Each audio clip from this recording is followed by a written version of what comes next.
South Sudan rivals sign ceasefire agreement. South Sudan's government and rebels have signed the ceasefire agreement after talks in Ethiopia.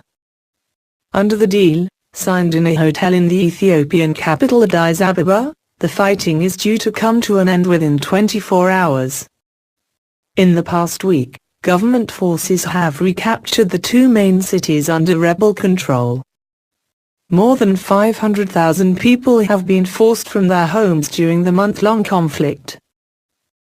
These two agreements are the ingredients to create an environment for achieving a total peace in my country, said Tabandang, head of the rebel delegation, RFP reports.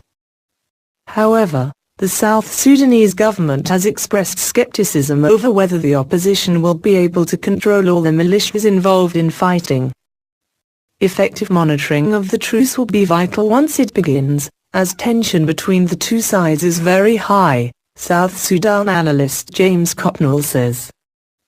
The talks have now been adjourned and are due to continue on 7 February. What started out as a political dispute between President Salva Kiir and his former deputy Riek Machar on 15 December escalated into full-scale conflict, with reports of ethnic killings.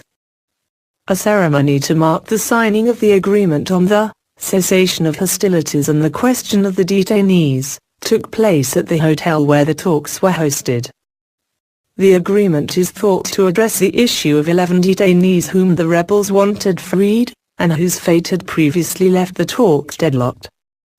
The detainees allies of Mr. Machar and prominent political figures from a faction of the governing SPLM party were taken into custody when Mr. Kiir first made the allegations of an attempted coup which Mr. Machar denies. The South Sudanese government had earlier said on its Twitter feed that it envisaged an amnesty for the detainees but only after their cases had been heard in court. Another key rebel demand was for Ugandan troops fighting alongside the government forces to be withdrawn. The question of Uganda's role was not raised during the signing ceremony, but members of the rebel delegation said that they would bring up the issue again during the second round of talks, journalist Matthew Newsom told. The U.S. welcomed the deal, calling it a critical first step, and urged both sides to fully and swiftly implement the agreement. UK Foreign Secretary William Hague also welcomed the ceasefire and called for an inclusive process of national reconciliation. Last week, the UN human rights chief said both government soldiers and rebels had committed atrocities in South Sudan, one of the world's poorest countries. More than 70,000 civilians are seeking shelter at UN bases across South Sudan, and the UN estimates that considerably more than 1,000 have been killed.